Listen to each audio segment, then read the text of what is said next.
So, dito nga po mga kalingap mga ka-EDSI, grabe, ang daming kinilig sa bulong ni Beyonce kay Edo. So, ano nga ba ito? So, yan po yung ating pag-uusapan po mamaya mga kalingap mga ka-EDSI. Pero bago po natin ipagpatuloy ang video ito sa mga bago pa lang po sa ating munting channel, huwag po natin kalimutang suportahan ang ama ng kalingap, Kuya Val Santos Matubang at Kalingap Rob.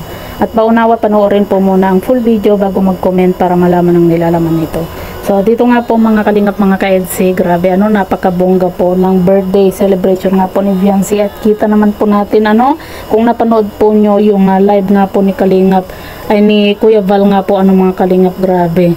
Napakaganda po ni Beyonce sa kanyang damit, Tapos yung kanyang makeup, talagang napakasimple po yung makeup ni Beyonce at talagang bumagay nga po sa kanya na kung mapapansin nyo mga kalingap, ang ganda ng makeup nga po ni Beyonce dahil medyo nag-matured po siya, Kaya hindi halata po na itong si Beyonce ay 17, kaya kumaga medyo, kung titingnan mo itong si Beyonce at Kalingap Edo ay hindi po nagkakalayo ng edad nga po mga kalingap. Grabe mga kalingap.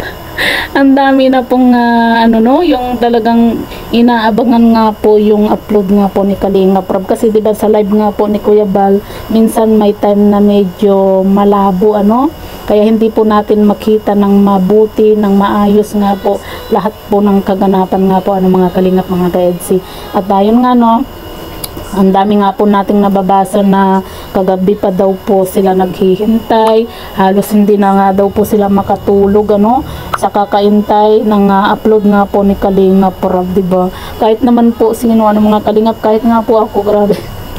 Sumasakit na nga po yung ulo ko dahil nga po sa kakaintay. Kumbaga hindi ako nakatulog ng maayos mga kalingap mga ka-EDSI dahil nga po sa lagi-lagi ko pong chinecheck yung channel nga po ni Kalingap Rob kung meron na bang upload dito kay kay Beyonce sa birthday nga po ni Beyonce mga kalingap.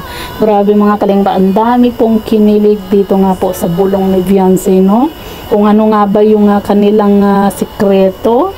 Diba? Bakit may ganyang bakit may ganyang bulungan na nagaganap sa birthday nga po ni Beyonce mga kalingap. Ang daya nakakainis lang dahil nga po syempre diba bulong, kumaga hindi natin narinig kung ano nga ba yung pinagbubulungan ng dalawa parang sikreto lang po talaga nila mga kalingap.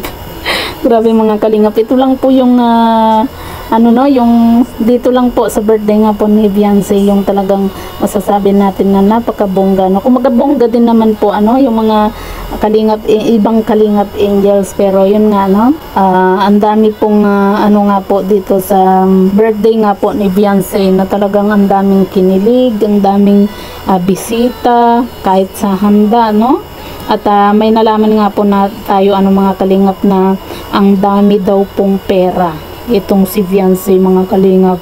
Grabe yun po yung yun po yung isa sa excited na malaman natin kung magkano yung nalikom ni Beyonce ng mga regalo, di ba?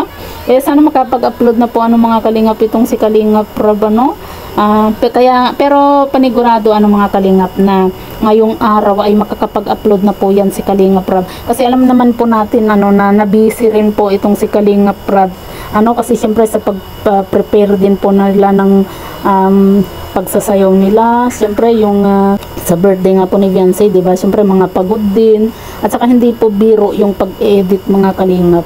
Kaya talagang hanggang ngayon wala pa pong upload itong si Kalingap Rob pero siyempre habang wala pa pong upload itong si Kalingap Rob nga po mga kalingap ay panoorin na lang po muna natin yung live nga po ni Kuya Val kagabi sa mga hindi pa po nakapanood nga po mga kalingap mga ka-EDSI.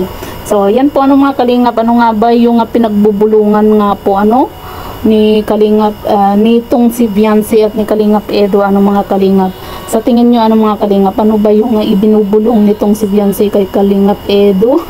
Sinasagot na ba niya itong si Kalingap Edo? Mga kalingap, hindi po natin alam kayo mga kalingap, mga ka-EDSI, ano po yung nasa isip nga po ninyo na ibinulong ni Beyonce dito kay Kalingap Edo? So yan po mga kalingap mga ka-EDSI, ano po yung masasabi nga po ninyo sa video ito? I-comment nyo lang po sa ibaba kung ano nga ba yung naiisip ninyo na ibinulong nitong si Beyonce kay Kalingap Edo nga po